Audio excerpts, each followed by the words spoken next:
শীতের সেই কুয়াশাচ্ছন্ন ভোরটি অন্য 10টা দিনের মতো হতে পারত, কিন্তু নিয়তি সেদিন হাইওয়ের নির্জনতায় এক অদ্ভুত চিত্রনাট্য লিখে রেখেছিল। ক্ষমতার দম্ভ আর লাল বাতির আভিজাত্য যখন ধুলোবালি মাখা এক সাধারণ ধাবার সামনে এসে থমকে দাঁড়াল, তখন শুরু হল এক অদৃশ্য মনস্তাত্ত্বিক যুদ্ধ। একদিকে ছিল আইনের কঠোর শাসন, অন্যদিকে ছিল অতীতে ফেলে আসা এক জীবন্ত দহন। এটি কেবল একজন জেলা প্রশাসকের রুটিন মাফিক সফরের গল্প নয়, এটি হল বছরের পর বছর ধরে জমিয়ে রাখা অপরাধবোধ, এক নারীর নীরব সংগ্রাম এবং অবশেষে পাথুরে হৃদয়ে মানবিকতার পুনর্জন্মের এক মহাকাব্যিক আখ্যান। সকালের প্রহর ছিল সেটি। পৌষের পাতলা কুয়াশা তখনও ধরণীর বুক থেকে পুরোপুরি সরে যায়নি। সূর্যদেব দিগন্তের গম ক্ষেতের আড়াল থেকে একটি রক্তিম গোলকের ন্যায় ধীরে ধীরে উদিত হচ্ছিলেন, এবং মহাসড়কে মালবাহী ট্রাকের সুদীর্ঘ সারিগুলো তন্দ্রাচ্ছন্ন দানবের মতো মন্থর গতিতে এগিয়ে যাচ্ছিল। ঠিক সেই মুহূর্তে রাস্তার নিস্তব্ধতা খান খান করে দিয়ে লালবাতি শোভিত এক শ্বেতশুভ্র সরকারি যানের বহর সামনের দিকে ধাবিত হচ্ছিল। সাইরেনের তীক্ষ্ণ শব্দ আকাশ বাতাস প্রকম্পিত করে দিচ্ছিল, আর পথের দুধারে দণ্ডায়মান সাধারণ মানুষ সশ্রম্ভে 2 কদম পিছিয়ে যাচ্ছিল। কেউ পরম শ্রদ্ধায় হাত জোড় করছিল, কেউ বা স্যালিউট দিচ্ছিল, আবার কেউ নিছক কৌতূহলী দৃষ্টিতে তাকিয়ে দেখছিল যে কোনো এক উচ্চপদস্থ কর্মকর্তা সেই পথ দিয়ে অতিক্রম করছেন। গাড়িবহরের সর্বাগ্রে ছিল পাইলট জিপ, পশ্চাতে পুলিশের টহল গাড়ি, আর মধ্যমণি হয়ে অবস্থান করছিল একটি ঝকঝকে আধুনিক গাড়ি, যার কৃষ্ণবর্ণ কাচের অন্তরালে আসীন ছিলেন বর্তমান জেলা প্রশাসক রুদ্র প্রতাপ চ্যাটার্জি। পরনে ছিল দুধ সাদা পাজামা কাঞ্জাবি, আর তার উপর একটি ধূসর রঙের জ্যাকেট, চোখে সরু ফ্রেমের চশমা। আনন ছিল কঠোর এবং ওষ্ঠদ্বয় ছিল এমনভাবে সংকুচিত যেন স্মিথ হাস্যের কথা তিনি বহুকাল আগেই বিস্মৃত হয়েছেন। তার কবজিতে বাঁধা ঘড়ির কাঁটাও যেন তার হুকুম তামিম করে চলত। সবকিছুই ছিল সুশৃঙ্খল, এবং তার প্রতিটি সিদ্ধান্ত ছিল বজ্রকঠিন। সমগ্র জেলায় তার খ্যাতি ছিল ইস্পাতের মানুষ হিসেবে। জনমানুষে প্রচলিত ছিল যে রুদ্রপ্রতাপ মানুষ অপেক্ষা আইনের প্রতিমূর্তিই বেশি। তিনি কোনো তদবির গ্রাহ্য করতেন না, অনাহত ফোন ধরতেন না, এবং দুর্নীতির সাথে তার কোনো আপোষ ছিল না। তবে এই অটল সততার অন্তরালে এক প্রকার হিমশীতলতা বিরাজ করত, যা মানুষের পারস্পরিক সম্পর্ককে বরফবৎ জমিয়ে দেয়। গাড়ির ভেতরে নথিপত্র বা ফাইল খোলা ছিল। চালক বারবার লুকিং গ্লাসের মাধ্যমে তার দিকে আর চোখে তাকাচ্ছিল। ব্যক্তিগত সহকারী ট্যাবলেটের স্ক্রিনে পরবর্তী কর্মসূচির বিবরণ দিচ্ছিল। স্যার, সকাল 9 ঘটিকায় উন্নয়ন প্রকল্প পরিদর্শন, 10টা 30 মিনিটে মহাবিদ্যালয়ের নবনির্মিত ভবনের দ্বারোদ্ঘাটন এবং মধ্যাহ্নে বিভাগীয় কমিশনারের সাথে জরুরি কথোপকথন। রুদ্রপ্রতাপ কেবল একটি ক্ষুদ্র নিঃশব্দ সম্মতি প্রদান করলেন। বহির্বিশ্বের সাথে তার সখ্য ছিল কেবল প্রশাসনিক আদেশের গণ্ডিতে সীমাবদ্ধ। হঠাৎ যানটি শস্যক্ষেতের মধ্য দিয়ে প্রবহমান এক সড়কে প্রবেশ করল। তখন সেখানে গোবরের ঘুঁটের তপ্ত ঘ্রাণ, সিক্ত মৃত্তিকার সুবাস আর দূরবর্তী কোনো স্থান থেকে ভেসে আসা কাষ্ঠখণ্ড দহনের ধোঁয়া সংমিশ্রিত হয়ে এক অদ্ভুত আবহাওয়া সৃষ্টি করেছিল। এই সেই জনপদ ছিল যেখানে তার বাল্যকাল অতিবাহিত হয়েছিল। তথাপি তিনি বাতায়নের কাঁচ আরও খানিকটা উপরে তুলে দিলেন, যাতে কোনো স্মৃতির ঝাপটা তার অন্তঃকরণে প্রবেশ করতে না পারে। ততক্ষণে তার উদরে সামান্য অস্বস্তি বা জ্বালা অনুভূত হচ্ছিল, কারণ গত রাত্রি হতে তিনি অন্ন গ্রহণ করেননি। চালক ঈষৎ সাহস সঞ্চয় করে বিনীতভাবে নিবেদন করল, স্যার, সম্মুখভাগে একটি পরিষ্কার পরিচ্ছন্ন পথিপার্শ্বস্থ আহারশালা বা ধাবা দৃষ্টিগোচর হচ্ছে। যদি আজ্ঞা দেন তবে 5 মিনিটের বিরতি নিয়ে কিঞ্চিত চা পান করা যেতে পারে। রুদ্রপ্রতাপ প্রথমে অস্বীকৃতি জ্ঞাপনের জন্য মুখ বেদান করলেন, কিন্তু পরক্ষণেই অজ্ঞাত কোনো কারণে নীরব হয়ে কেবল মস্তক সঞ্চালনের মাধ্যমে অনুমতি দিলেন। সরকারি বহরটি ধীরে ধীরে রাস্তার কিনারায় মোড় নিল। ধূলিকণা উড়িয়ে একটি ক্ষুদ্র ধাবার সন্নিকটে গিয়ে স্থির হল। সেখানে ছিল টিনের ছাউনি, ইটের কাঁচা দেওয়াল, বাইরে কিছু কাঠের খাট ও বেঞ্চ পাতা। পূর্ব থেকেই সেখানে গুটি কয়েক ট্রাক দণ্ডায়মান ছিল। উনুনের শিখা হতে ধোঁয়া কুণ্ডলি পাকিয়ে উপরে উঠছিল। একটি কাঠের খলকে ম্লান বর্ণে উৎকীর্ণ ছিল অন্নপূর্ণা রসই ঘর, ঘরোয়া আহার। প্রথমে পুলিশ বাহিনীর সদস্যরা অবতরণ করলেন এবং চারিদিকের নিরাপত্তা পর্যবেক্ষণ করলেন। এরপর চালক সশ্রমে গাড়ির দ্বার উন্মোচন করল। রুদ্রপ্রতাপ ভূমিতে পদার্পণ করলেন। তার পাদুকা ধূলিময় মাটির ভেতরে ঈষৎ বসে গেল।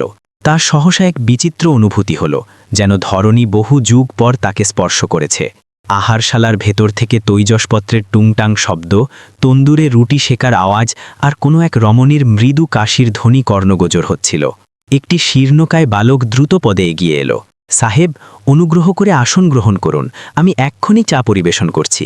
রুদ্রপ্রতাপ খাটে বসলেন না, বরং পকেট হতে রুমাল বের করে একটি কাঠের বেঞ্চ পরিচ্ছন্ন করে উপবেশন করলেন।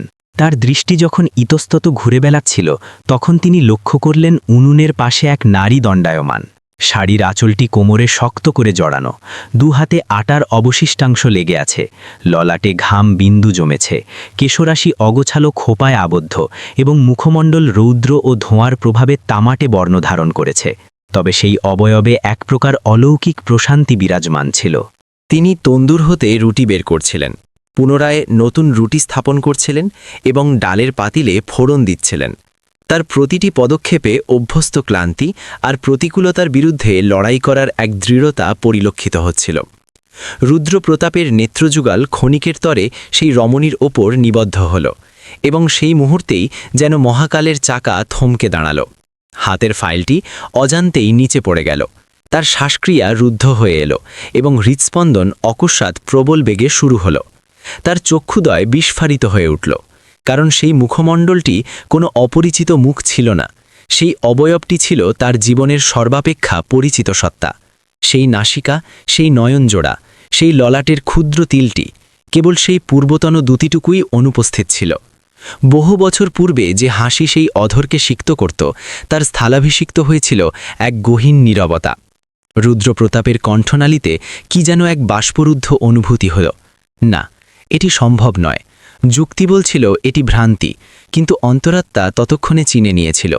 তিনি ছিলেন সুচরিতা, তার সহধর্মিণী, যাকে তিনি 4 বছর পূর্বে পশ্চাতে ফেলে চলে এসেছিলেন কেবল নাগরিক জীবনের চাকচিক্য, নিজের অহংবোধ আর উচ্চাকাঙ্ক্ষী স্বপ্নের মহে। সেই সুচরিতাই আজ এই ধোঁয়াটে আহারশালায় জীবন সংগ্রামে লিপ্ত। হস্তদয়ে অগ্নিদহনের চিহ্ন, চরণে জীর্ণ পাদুকা, তথাপি তিনি মেরুদণ্ড সোজা করে দৃঢ়ভাবে দণ্ডায়মান। কোনো অভিযোগ ব্যতিরেকেই তিনি নিরলস কাজ করে যাচ্ছিলেন। পারিচারক বালকটি উচ্চস্বরে বলল, মালকিন, সাহেবদের জন্য 2 পাত্র চা আনুন। সুচরিতা নেত্রপাত না করেই প্রতিলিপি দিলেন, এই তো দিচ্ছি। তিনি স্টিলের পাত্র তুলে নিলেন এবং চা ঢাললেন। ধীর পদক্ষেপে তিনি বাইরের দিকে এগিয়ে এলেন। রুদ্রপ্রতাপের বক্ষস্থল তখন উত্তেজনা ও যন্ত্রণায় বিদীর্ণ হবার উপক্রম ছিল। তিনি মনে মনে প্রার্থনা করছিলেন যেন সুচরিতা তাকে একবার চিনে নেয়, তার দিকে তাকায় অথবা কোনো প্রতিক্রিয়া ব্যক্ত করে। কিন্তু সুচরিতা অত্যন্ত স্বাভাবিকভাবে তার সম্মুখে এসে দাঁড়ালেন, চায়ের পাত্রটি টেবিলের উপর স্থাপন করলেন এবং নিরাসক্ত স্বরে বললেন, সাহেব, সাবধানে গ্রহণ করুন, পাত্রটি তপ্ত আছে। সেই কণ্ঠে কোনো কম্পন ছিল না, কোনো বিস্ময়ও ছিল না, যেন রুদ্রপ্রতাপ তার কাছে সম্পূর্ণ একজন আগন্তুক মাত্র। রুদ্রপ্রতাপের আঙুলগুলো পাত্রটি স্পর্শ করার সময় কেঁপে উঠল। চায়ের উত্তাপের চেয়েও তার অন্তরের দহন ছিল অধিক প্রবল। তিনি পুনরায় সুচরিতার মুখাবয়ব দেখার প্রয়াস করলেন, কিন্তু সুচরিতা ততক্ষণে উনুনের পানে প্রস্থান করেছেন। যেন রুদ্রপ্রতাপের আগমনে তার জীবনে বিন্দুমাত্র কোনো স্পন্দন অনুভূত হয়নি। নিরাপত্তারক্ষীরা আমোদ প্রমোদে লিপ্ত ছিল, চালক বিস্কুট আস্বাদন করছিল এবং জগৎ তার নিজস্ব গতিতে চলছিল। কেবল রুদ্রপ্রতাপের অভ্যন্তরে এক প্রলয়ঙ্করী ঘূর্ণিঝড় বইছিল। তার স্মৃতিপটে ভেসে উঠল সেই অতীত, যখন সুচরিতা নিজের স্বর্ণালঙ্কার বিক্রয় করে তার পরীক্ষার ফি পরিশোধ করেছিলেন। সেই নিশিগুলোর কথা মনে পড়ল, যখন তারা দুজনে এক জীর্ণ কাঁথায় শীত নিবারণ করে আগামী দিনের সোনালি স্বপ্ন বুনতেন। সেই কালজয়ী প্রভাতটি তার হৃদয়ে রক্তক্ষরণ ঘটাল, যখন তিনি ক্রোধান্বিত হয়ে বলেছিলেন, তুমি আমার সাফল্যের পথে অন্তরায় বা বোঝা হয়ে থেকো না। আর সেই দিনই সুচরিতা কোনো বাক্যব্যয় না করে নিভৃত পল্লীতে প্রত্যাবর্তন করেছিলেন। তারপর রুদ্রপ্রতাপ আর কখনো সেই অতীতের দিকে নেত্রপাত করেননি। অদ্য নিয়তি তাকে পুনরায় সেই একই মোড়ে এনে দাঁড় করিয়েছে। রুদ্রপ্রতাপ এই প্রথমবার নিজেকে অত্যন্ত নগণ্য ও তুচ্ছ বোধ করলেন। তার অর্জিত প্রতিপত্তি, প্রশাসনিক ক্ষমতা, সাইরেনযুক্ত বাহন সবই আজ তার কাছে মূল্যহীন প্রতীয়মান হচ্ছিল। সম্মুখে দণ্ডায়মান সেই নারীটি তার অপেক্ষা বহুগুণে তেজস্বিনী ছিলেন। চায়ের প্রতিটি চুমুক তার গলদ্ধকরণ করতে গিয়ে কণ্টকবধ বিচ্ছিল। তিনি গাত্রোত্থান করার চেষ্টা করলেন, কিন্তু তার চরণদয়ে যেন সীসাভস্যের ন্যায় ভারী হয়ে গেল। পুনরায় তার দৃষ্টি সুচরিতার উপর নিবদ্ধ হল ধোয়ার কুহেলিকায় তার অবয়বটি ভাসমান মরীচিকার ন্যায় প্রতীয়মান হচ্ছিল। ঠিক সেই লগ্নে তার ভেতর থেকে এক গূঢ় সত্য জেগে উঠল, যা তিনি জীবন থেকে মুছে ফেলতে চেয়েছিলেন। জীবন তাকে ঠিক সেই সত্যের মুখোমুখি এনে দাঁড় করালো। সেই মুহূর্তে তার মনে হল এই যাত্রা কোনো সরকারি তদারকি নয়, বরং এটি তার কৃতকর্মের এক প্রায়শ্চিত্ত। যাকে তিনি একদা দুর্বল মনে করে বিসর্জন দিয়েছিলেন, সেই নারীই আজ তার সর্বাপেক্ষা বড় শক্তি হিসাবে তার সম্মুখে উপস্থিত। আর যখন মানুষ নিজের অভ্যন্তরীণ শক্তি হারায়, তখন অর্জিত জাগতিক উচ্চতাও তার কাছে দুর্ভর বোঝার ন্যায় অনুভূত হয়। আহারশালার বহির্ভাগে বেঞ্চে আসীন রুদ্রপ্রতাপের সম্মুখে চায়ের পাত্রটি পরিত্যক্ত অবস্থায় পড়েছিল, অথচ তার মন অন্য কোনো জগতে বিচরণ করছিল। ধোঁয়ার অন্তরালে কর্মরতা সুচরিতাকে অবলোকন করা মাত্রই তার চিন্তাধারা 4 বছর পূর্বের সেই দিনগুলোতে অবতীর্ণ হল। যেন কেউ স্মৃতির সিন্ধুকটি উন্মুক্ত করে দিয়েছে এবং সব প্রতিচ্ছবি একযোগে হৃদয়ে আছড়ে পড়ছে। সেই ছায়াশনিবির গ্রাম, সেই মেঠো পথ, সেই প্রাচীন অশ্বত্থ বৃক্ষতালে গ্রামের বৃদ্ধদের সমাবেশ, সেই বিয়ের আসর যেখানে গাঁদা ফুলের সুবাস বাতাসে ভাসছিল এবং খঞ্জিনীর তালে মহিলারা মঙ্গল গীত গেয়েছিলেন। সুচরিতা লোহিত বর্ণের বসনে লাজুক মস্তকে আসীন ছিলেন, তার দুহাতে মেহেদি, নয়নে আগামী জীবনের স্বপ্ন। আর রুদ্রপ্রতাপ তখন ছিলেন সম্পূর্ণ ভিন্ন এক সত্তা, শীর্ণকায়, অকিঞ্চিতকর, অথচ হৃদয়ে সাফল্যের দাবানল জ্বলছে। গ্রামবাসী বিদিত ছিল যে এই যুবকটি অসীম মেধাবী এবং একদিন দেশবরেণ্য কর্মকর্তা হবে। সুচরিতা তাকে প্রথমবার সেখানেই অবলোকন করেছিলেন এবং পরবর্তীকালে সঙ্গিনীদের বলেছিলেন, এই মানুষটি অনেক উচ্চতায় আরোহণ করবেন এবং আমি তার ছায়া সঙ্গিনী হয়ে থাকব। পরিণয় সূত্রে আবদ্ধ হওয়ার পর তাদের নিবাসটি কোনো রাজপ্রাসাদ ছিল না। মৃন্ময় দেয়াল, টিনের ছাউনি, বর্ষার বাড়িধারায় ঘর সিক্ত হতো এবং শীতে হাড় কাঁপানো বায়ু হু হু করে ভেতরে প্রবেশ করত। তথাপি অন্তরে এতটুকু আন্তরিকতা ও মমত্ববোধ ছিল যে জাগতিক অভাব তাদের কদাচ স্পর্শ করতে পারেনি। নিশীত রাতে প্রদীপের ক্ষীণ আলোয় রুদ্রপ্রতাপ রাশি রাশি পুস্তক উন্মোচন করে বসতেন। ভারী খাতা, সংবাদপত্রের কর্তিত অংশ, মানচিত্র। আর সুচরিতা নিঃশব্দে তার পার্শ্বে বসে ক্লান্ত শরীরে চা প্রস্তুত করতেন। কখনো পরম মমতায় মস্তক মর্দন করে দিতেন এবং আশ্বাস দিতেন, তুমি কেবল তোমার সাধনা চালিয়ে যাও, সাংসারিক সকল দায়ভার আমি কাঁধে তুলে নেব।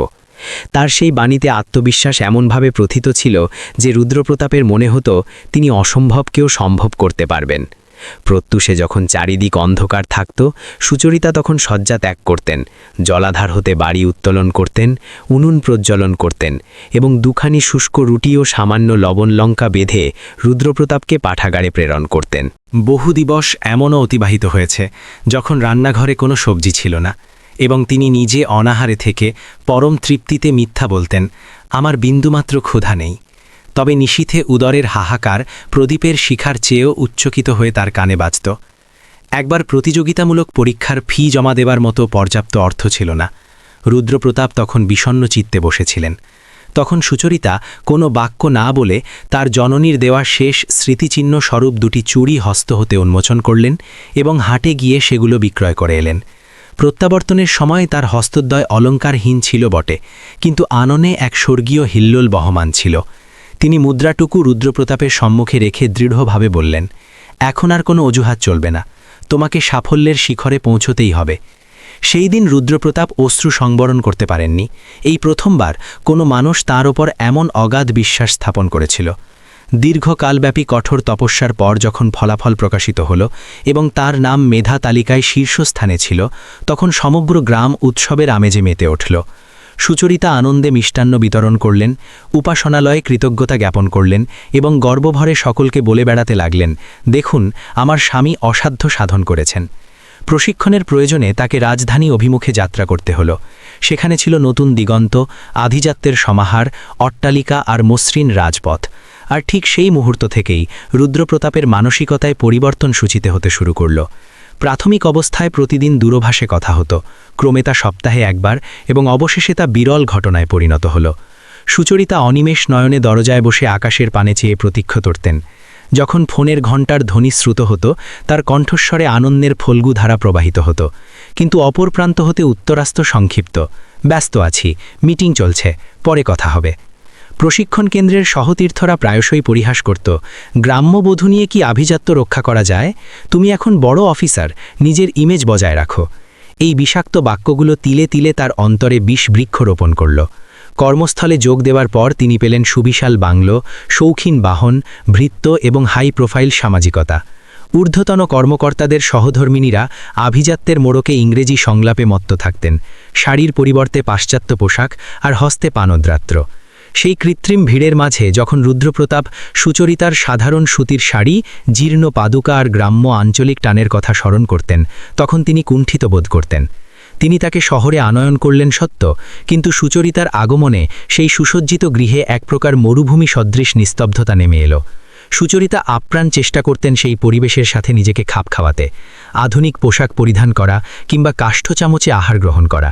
তথাপি মানুষ তাকে নিয়ে ব্যঙ্গ করতে ছাড়ত না। আপনার স্ত্রী কি দারুণ সাদাসিধে, কেউ বিদ্রূপের হাসি হাসত, কেউ দয়া প্রদর্শন করত, আর প্রতিটি কটাক্ষ রুদ্রপ্রতাপের অন্তরকে ক্ষতবিক্ষত করত। কিন্তু তিনি সুচরিতার হাত শক্ত করে ধরার পরিবর্তে তার থেকে মানসিক দূরত্ব তৈরি করে নিলেন। অতঃপর তিনি গৃহে বিলম্বে প্রবেশ করতে লাগলেন, দূরভাষে নিমগ্ন থাকতেন এবং আলাপচারিতা কমিয়ে দিলেন। সুচরিতা অনুধাবন করতে পারতেন না যে তার ত্রুটি কোথায়। এক রজনীতে তিনি অতি সন্তর্পণে জিজ্ঞাসা করলেন, আমি কি কোনো অপরাধ করছি? রুদ্রপ্রতাপ ধৈর্য হারিয়ে চিৎকার করে উঠলেন, আজে বাজে নাটক করো না, আমাকে সমাজে সম্মান নিয়ে চলতে হয়। এই কর্কশ শব্দগুলো কুঠারের মতো সুচরিতার হৃদয় আঘাত হানল। সেই নিশীথে প্রথমবারের মতো স্বামী স্ত্রীর মাঝে এক অদৃশ্য হিমালয় সদৃশ প্রাচীর স্থাপিত হল। এরপর বিবাদ উত্তরোত্তর বৃদ্ধি পেল। তুচ্ছ কারণে ক্রোধ প্রকাশ, উপহাস ও লাঞ্ছনা চরমে পৌঁছাল এবং এক মাহেন্দ্রপণে ক্রোধের বশবর্তী হয়ে রুদ্রপ্রতাপ উচ্চারণ করলেন, গ্রামই তোমার উপযুক্ত স্থান, এই শহরে তুমি কেবল আমার বোঝা মাত্র। এই নিদারুণ বাক্য শ্রবণ করা মাত্রই সুচরিতার মুখাবয়ব প্রস্তরবৎ কঠিন হয়ে গেল। তিনি কোনো প্রত্যুত্তর করলেন না, কেবলমাত্র আলমারি হতে নিজের দুজোড়া সাধারণ বস্ত্র বের করলেন, একটি পুরনো থলিতে ভরলেন এবং ভোরের প্রথম বাসে আরোহণ করলেন। বিন্দুমাত্র অশ্রুপাত না করে, কোনো অভিযোগ না তুলে এবং কাউকে অভিযুক্ত না করে তিনি সেই পল্লীতেই ফিরে গেলেন যেখানে লোকে এখন তাকে করুণার দৃষ্টিতে দেখত। তথাপি তিনি কারো নিকট সাহায্য প্রার্থনা করলেন না। তিনি সংকল্প করলেন যে আর কারো ওপর নির্ভরশীল হবেন না। গ্রামের শেষ প্রান্তে মহাসড়কের ধারে এক পরিত্যক্ত ভূখণ্ডে ঋণ গ্রহণ করে তিনি একটি টিনের ছাউনি নির্মাণ করলেন, একটি পুরনো তান্দুর সংগ্রহ করলেন, নিজ হস্তে কাদা মেখে উনুন গড়লেন এবং একটি ধাবা বা আহারশালার সূচনা করলেন।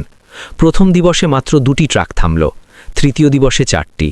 ক্রমশ লোকে সেখানে সমবেত হতে লাগল। তবে প্রতিটি দিন কুসুবাস্তীর্ণ ছিল না। প্রখর রৌদ্রে দগ্ধ হওয়া, বর্ষায় কাদামাখা পথ, নিশুতি রাতে মদ্যপ ব্যক্তিদের কুরুচিপূর্ণ দৃষ্টি, পুলিশের উপরি পাওনা আর মহাজনদের পাওনা সবই সুচরিতা একা হাতে সামলে নিলেন। তার প্রতিটি অপমান তিনি নীরবে আত্মস্থ করলেন। হস্তদ্বয় ফোসকা পড়ল, আঙুল দগ্ধ হল এবং শারীরিক পরিশ্রমের ভারে তার কোটিদেশ নুয়ে পড়ল। তথাপি তার নয়নে এক তেজস্বী সংকল্প দীপ্তি পাচ্ছিল। তিনি প্রতিনিয়ত নিজেকে বলতেন, আর কারো দয়া বা আশ্বাসের প্রয়োজন নেই। ওদিকে রুদ্রপ্রতাপ তার পেশাগত জীবনে সাফল্যের উচ্চতম শিখরে আরোহণ করতে থাকলেন। পদোন্নতি, বদলি, সম্মাননা ও পুরস্কারের ঝুলি উপচে পড়ল। তথাপি এক অদ্ভুত শূন্যতা তাকে গ্রাস করল। এত সাফল্যের পরেও নিশীথ রাতে তার নেত্রপল্লবে নিদ্রা আসত না। সুসজ্জিত কক্ষের নিস্তব্ধতায় কেবল সুচরিতার সেই অভয়বাণী প্রতিধ্বনিত হতো, তুমি কেবল তোমার সাধনা চালিয়ে যাও, বাকি সব আমি সামলে নেব। আর তিনি শয্যায় এপাশ ওপাশ করতেন, কিন্তু তার দাম্ভিকতা ও অহংবোধ এতই প্রকট ছিল যে ক্ষমা প্রার্থনা করার মতো মানসিক শক্তি তিনি অর্জন করতে পারেননি। বছরের পর বছর অতিবাহিত হওয়ার পর অদ্য তিনি মহাকাল তাকে সেই একই ধাবার দ্বারে এনে দাঁড় করিয়েছেন যেখানে তার জীবনসঙ্গিনী একাকী নিজের জগৎ গড়ে তুলেছেন, তার কোনো সাহায্য ছাড়াই, তার নামের কোনো মহিমা ছাড়াই। যেন রুদ্রপ্রতাপ নামক কেউ তার জীবনে কখনো ছিলই না। উনুনের ধোঁয়া প্রবাহমান ছিল, রুটি সেঁকা হচ্ছিল, আর রুদ্রপ্রতাপের নয়নে প্রথমবারের মতো জলবিন্দু দেখা দিল। কারণ আজ তিনি মর্মে মর্মে উপলব্ধি করতে পারলেন যে সাফল্যের মরীচিকার পেছনে ধাবিত হতে গিয়ে তিনি জীবনের সর্বাপেক্ষা অমূল্য সম্পদটি হারিয়েছেন, সেই নারী যিনি নিজের হাড় দিয়ে রুদ্রপ্রতাপের স্বপ্নের সৌধ নির্মাণ করেছিলেন। জাগতিক উচ্চপদ মানুষকে ক্ষমতা দান করে বটে, কিন্তু কখনো কখনো সেই পদমর্যাদাই তার গৃহসুখ কেড়ে নেয়, আর তখন ফয়সালা কেবল আইনের ধারায় নয়, বরং হৃদয়ের স্পন্দনে হয়। আহারশালার বহির্ভাগে বায়ুমণ্ডলে ধোঁয়া ও ধূলিকণা সংমিশ্রিত হয়ে ভাসছিল। চায়ের পাত্রটি রিক্ত হয়ে গিয়েছিল। তথাপি রুদ্রপ্রতাপের আঙুলগুলো সেটিকে এমনভাবে আঁকড়ে ধরেছিল যেন তাই তার জীবনের শেষ অবলম্বন। সম্মুখের রাজপথে ট্রাকের নিরবচ্ছিন্ন যাতায়াত চলতেই থাকল। চালক তৃতীয়বারের মতো জিজ্ঞাসা করল, স্যার, গন্তব্যের উদ্দেশ্যে রওনা দেব কি? রুদ্রপ্রতাপ হস্ত উত্তোলন করে কেবল নীরবতার সংকেত দিলেন। তার দৃষ্টি বারংবার সেই অভিমুখে আকৃষ্ট হচ্ছিল যেখানে সুচরিতা তন্দুরের সম্মুখে অবনত হয়ে রুটিগুলো উল্টে পাল্টে দিচ্ছিলেন। প্রতিবার যখন তিনি হাত বাড়াচ্ছিলেন, তার কবজিতে অগ্নিদহনের সেই প্রাচীন ক্ষতচিহ্নগুলো রুদ্রপ্রতাপের বক্ষে যেন কোনো সূক্ষ্ম তীরের মতো বিঁধছিল। তিনি কিছুতেই অনুধাবন করতে পারছিলেন না যে সময়ের বিবর্তনে তিনি কিভাবে এতটা নিষ্ঠুর হয়ে উঠেছিলেন যে সেই সহধর্মিনীর নিদারুণ যন্ত্রণা এক মুহূর্তের তরেও লক্ষ্য করেননি। তিনি ধীর পদক্ষেপে আহারশালার অভ্যন্তরে প্রবেশ করলেন। নিরাপত্তারক্ষীরা বিস্ময়াবিষ্ট হয়ে পিছিয়ে গেল। সেই বালকটি ভীত হয়ে বলল, সাহেব, আরও কিছু কি প্রয়োজন? তিনি কোনো উত্তর দিলেন না। তার সমস্ত মনোযোগ ছিল সুচরিতার প্রতি। তিনি সুচরিতার নিকটে পৌঁছালে কাষ্ঠদহনের তীব্র ঘ্রাণ আরও প্রকট হল। সুচরিতা মস্তক উত্তোলন না করেই জিজ্ঞাসা করলেন, আরও চা প্রস্তুত করব কি? কণ্ঠস্বর সেই পরিচিতই ছিল বটে, কিন্তু তাতে কোনো আত্মিক টান ছিল না, ছিল কেবল একজন পেশাদার দোকানদারের যান্ত্রিকতা। রুদ্রপ্রতাপের বাক্য স্ফুর হল না। তিনি বহু কষ্টে সাহস সঞ্চয় করে বললেন, সুচরিতা, তুমি কেমন আছো? সুচরিতার হাতজোড়া এক মুহূর্তের জন্য নিশ্চল হল। তারপর যেন কিছুই শোনেননি এমনভাবে বললেন, ডাল গরম আছে, যদি আহার করতে চান তবে উপবেশন করুন। এই হিমশীতল দূরত্ব ও অপরিচিত ভাব রুদ্রপ্রতাপের অন্তরকে ক্ষতবিক্ষত করে দিল।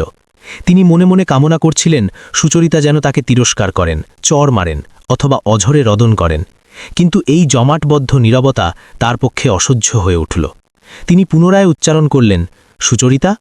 এবার সুচরিতা ধীরে ধীরে তার নয়নের পানে তাকালেন। সেই দৃষ্টিতে কোনো অভিযোগ ছিল না, কোনো প্রেমও অবশিষ্ট ছিল না, ছিল কেবল অগাধ ক্লান্তি আর এক দুর্ভেদ্য প্রাচীর। তিনি অতি সাধারণ স্বরে বললেন, সাহেব, নামে সম্বোধন করবেন না, অন্য গ্রাহকরা প্রতীক্ষা করছেন। রুদ্রপ্রতাপের হৃৎপিণ্ড যেন থমকে গেল।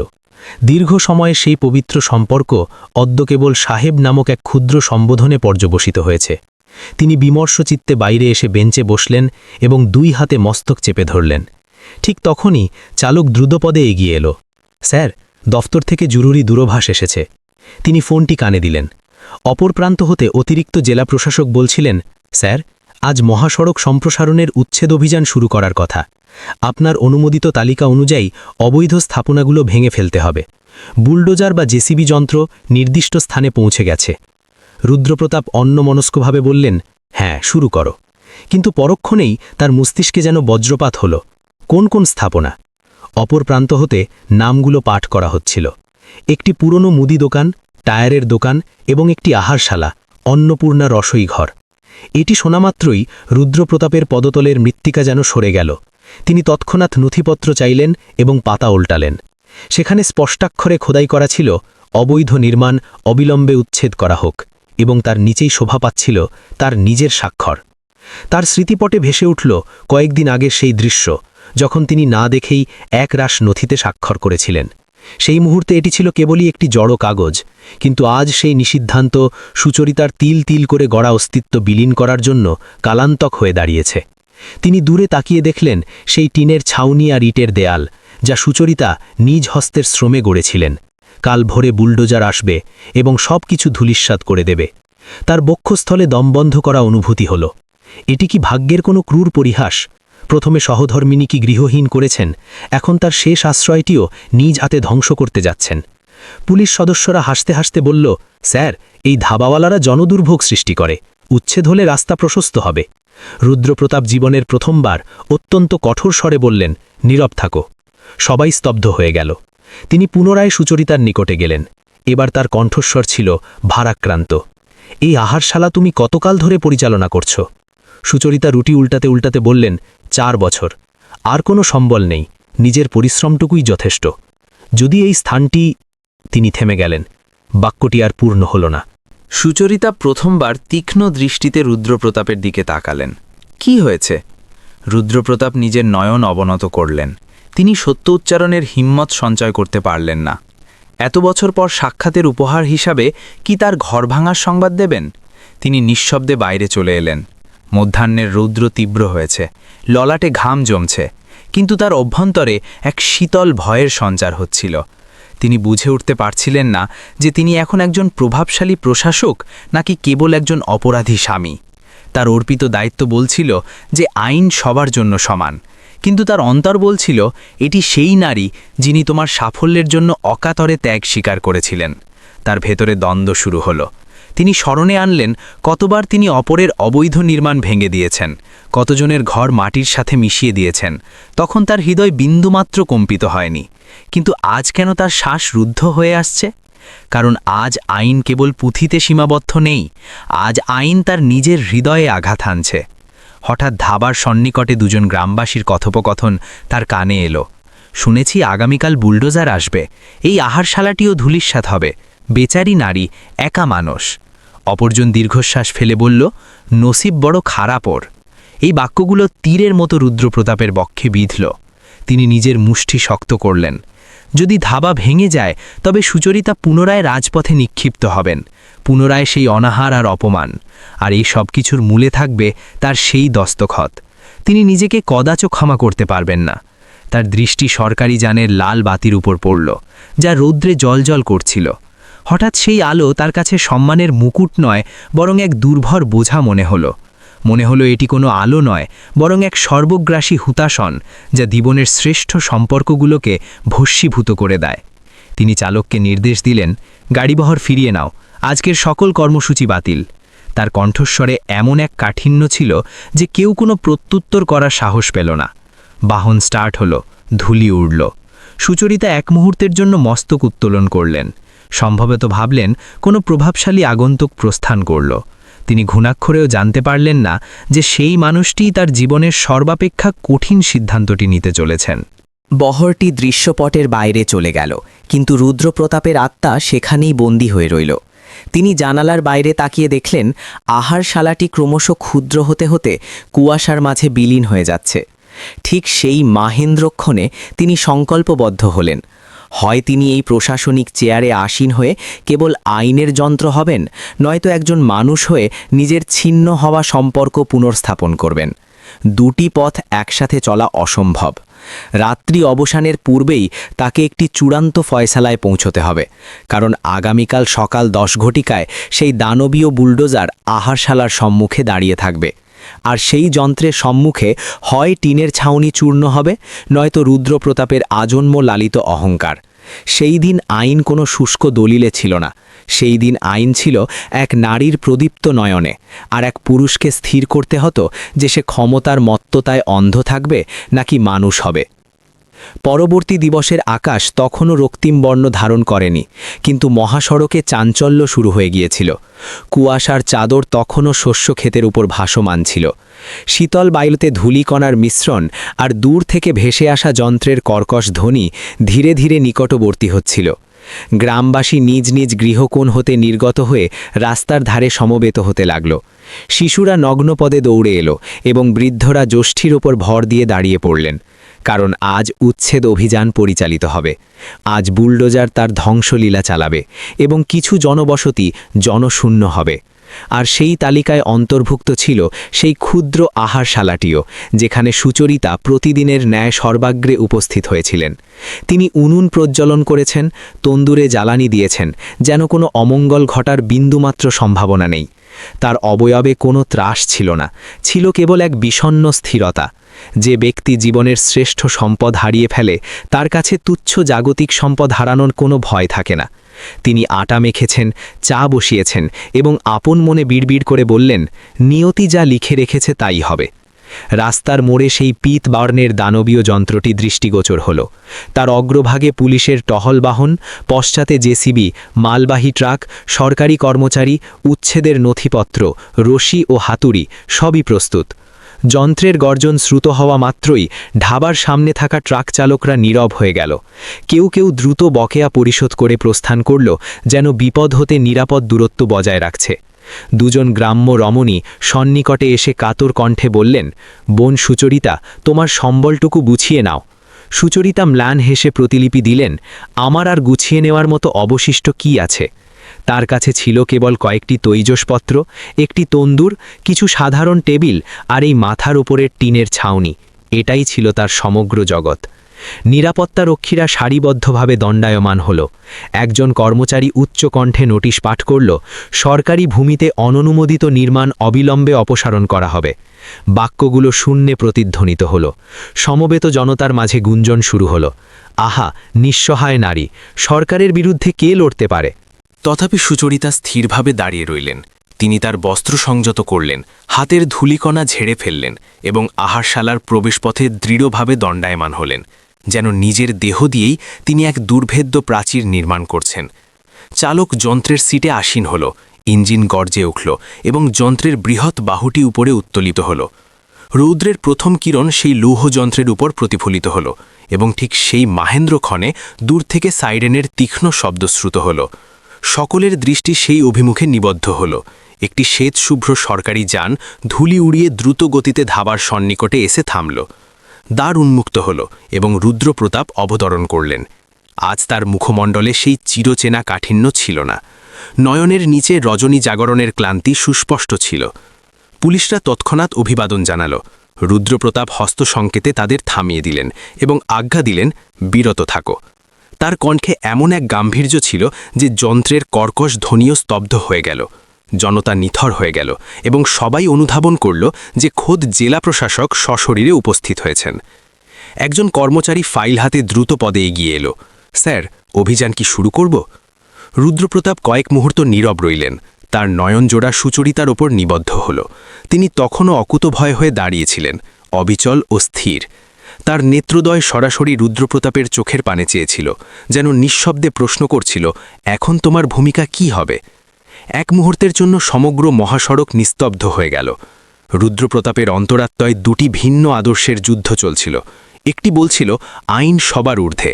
অপরটি বলছিল, এটি সেই নারী যে তোমার জন্য তিলে তিলে নিজেকে বিসর্জন দিয়েছে। তুমি কি সত্যিই তার শেষ আশ্রয়টুকু চূর্ণ করবে? তিনি যন্ত্রটির দিকে তাকালেন, অতঃপর আহারশালার দিকে এবং পরিশেষে নিজের সেই হাতের দিকে যা দিয়ে গতকাল উচ্ছেদের আদেশে স্বাক্ষর করেছিলেন। সহসা তার মনে হল এই হাত তার নয়, বরং এটি কোনো পাষাণ হৃদয়ের সত্তা, যা সব শৃঙ্খলা বিনষ্ট করে দিয়েছে। কর্মচারী পুনরায় সবিনয়ে বলল, স্যার, আপনার আদেশ? রুদ্রপ্রতাপ একটি দীর্ঘশ্বাস মোচন করলেন এবং বজ্রকণ্ঠে ঘোষণা করলেন, কোনো অভিযান পরিচালিত হবে না। সবাই স্তম্ভিত হয়ে গেল। কর্মচারী বিস্ময়ে বলল, স্যার, কিন্তু তালিকা? তিনি আরও কঠোরভাবে প্রতিধ্বনি করলেন, আমি আজ্ঞা দিয়েছি, অভিযান বন্ধ করো। জেসিবি যন্ত্রের ইঞ্জিন স্তব্ধ হল, পুলিশ পিছিয়ে গেল এবং জনতার মাঝে জয়ধ্বনি শোনা গেল। সুচরিতার নয়নপল্লব ঈষৎ কম্পিত হল, তথাপি তার মুখমণ্ডল পাথরের ন্যায় অটল। রুদ্রপ্রতাপ ধীর পদক্ষেপে তার সন্নিকটে গেলেন। তাদের মাঝে দূরত্ব ছিল যৎসামান্য। তিনি মৃদুস্বরে বললেন, শঙ্কিত হয়েও না, আজ তোমার আশ্রয়ের কোনো ক্ষতি হবে না। সুচরিতা এক ম্লান হাসি হাসলেন, যে হাসিতে বছরের পর বছর জমে থাকা বেদনা প্রস্ফুটিত হল। ভাঙার সংস্কৃতিতেই তো আমি বড় হয়েছি সাহেব। আমার বিশ্বাস, আমার গৃহ এবং আমার স্বপ্ন সবই তো ভাঙতে দেখেছি। এই নিদারুণ উক্তি শুনে রুদ্রপ্রতাপের নয়নদয় অশ্রুসিক্ত হল। তিনি জনসমক্ষে প্রথমবারের মতো স্বীয় ত্রুটি স্বীকার করলেন, সমস্ত অপরাধ কেবল আমারই ছিল। সমবেত জনতা রুদ্রশ্বাসে এই দৃশ্য অবলোকন করছিল। নিরাপত্তারক্ষীরা কুণ্ঠিত বোধ করছিল এবং কর্মীরা হতবাক হয়েছিল। কিন্তু রুদ্রপ্রতাপ আজ আর অন্য কিছুর পরোয়া করলেন না। তিনি উচ্চ ঈশ্বরে ঘোষণা করলেন, এই আহারশালা উচ্ছেদ করা হবে না। বিকল্প সংস্থান ব্যতি রেখে কোনো পরিশ্রমী মানুষের আশ্রয় আমি ভাঙতে দেব না। কর্মচারী বিনীতভাবে নিয়মের কথা বললে তিনি তৎক্ষণাৎ তা খণ্ডন করলেন। আইন মানুষের মঙ্গলের জন্য, মানুষ আইনের যান্ত্রিকতা পালনের দাস নয়। বাতাসে যেন এক বৈপ্লবিক পরিবর্তনের সুর অনুরণিত হল। গ্রামবাসী নিজেদের মধ্যে আলোচনা করতে লাগল। এই প্রথমবার কোনো শাসক এমন মানবিকতার পরিচয় দিলেন। সুচরিতা নির্বাক ছিলেন। তার নয়নে অশ্রুর ভুলগু ধারা ছিল, কিন্তু তিনি তা প্রবাহিত হতে দিলেন না। রুদ্রপ্রতাপ তার দিকে ফিরে পরম মমতায় বললেন, আমি একদা তোমাকে হারিয়ে ফেলেছিলাম, অদ্য তোমার পরিচয় বা গৃহ হারাতে দেব না। এই আশ্বাসবাণী শ্রবণ করা মাত্রই সুচরিতার শ্বাস প্রশ্বাস রুদ্ধ হয়ে এলো। বহুকাল পর কেউ তার অন্তরের ক্ষতকে মলম দিয়ে স্পর্শ করল। তথাপি তিনি আত্মসম্মানে দৃঢ় থেকে বললেন, আমার প্রতি দয়া প্রদর্শনের প্রয়োজন নেই। রুদ্রপ্রতাপ মস্তক অবনত করে বললেন, এটি দয়া নয় সুচরিতা, এটি তোমার ন্যায্য অধিকার।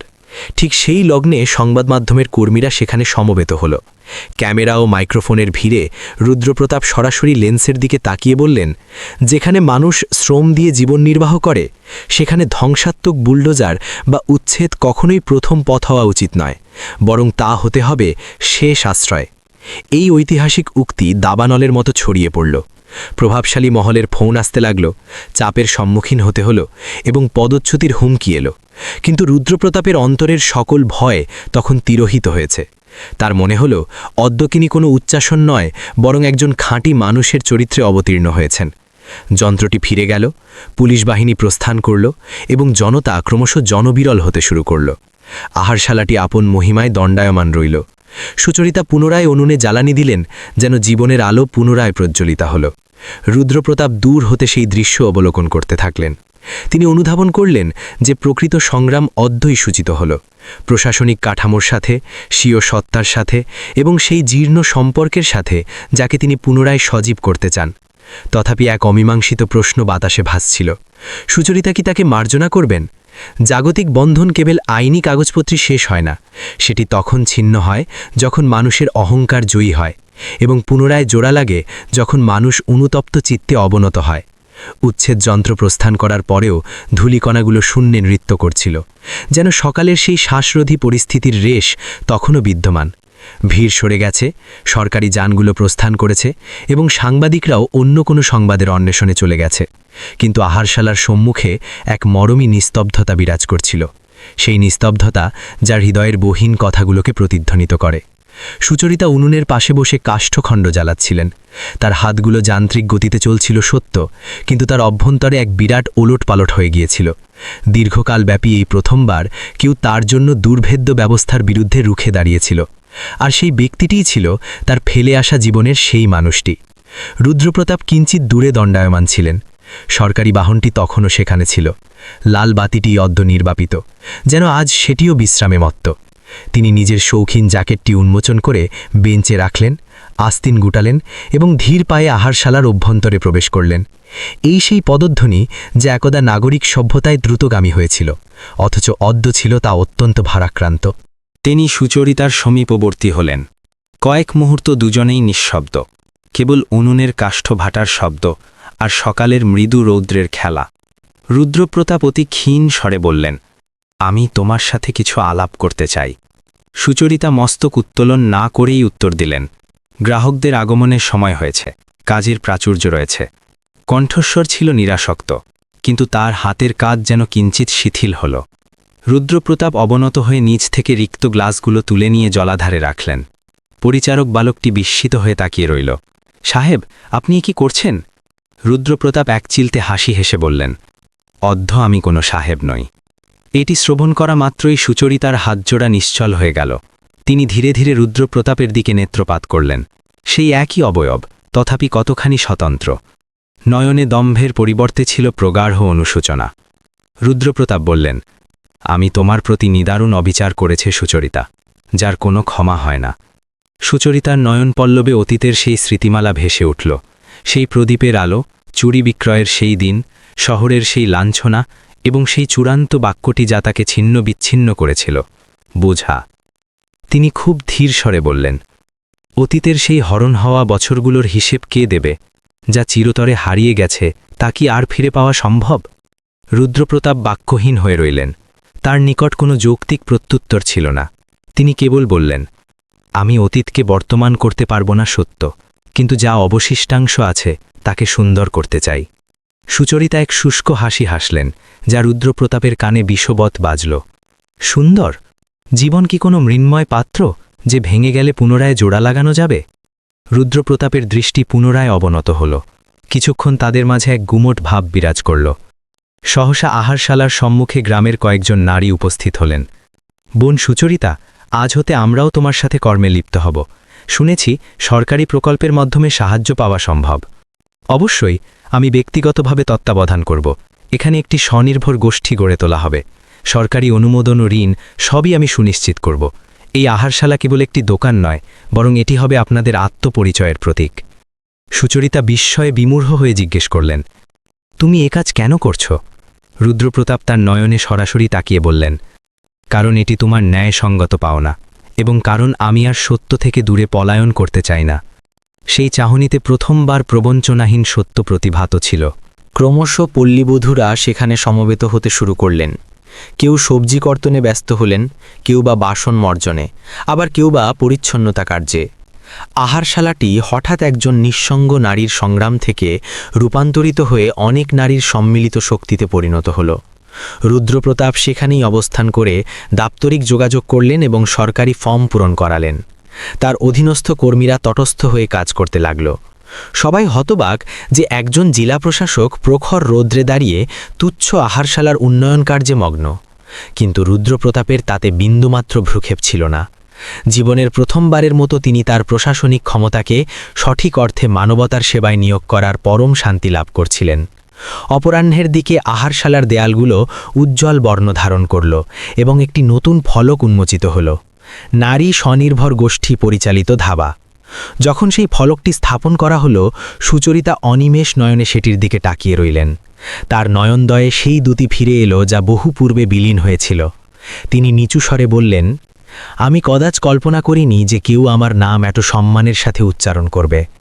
রুদ্রপ্রতাপ বিনীতভাবে বললেন, আমিও কল্পনা করিনি যে আমি এতটাই অমানবিক হতে পারি। হয়তো এই পতনটি জরুরি ছিল যাতে সত্যকে অনুধাবন করতে পারি। গোধূলি লগ্ন ঘনিয়ে এলো, আকাশ রক্তিম বর্ণে রঞ্জিত হল এবং ট্রাকগুলোর আলোকবর্তিকা জ্বলতে শুরু করল। আহারশালায় অদ্য অন্য যে কোনো দিনের তুলনায় অধিক জনসমাগম হল।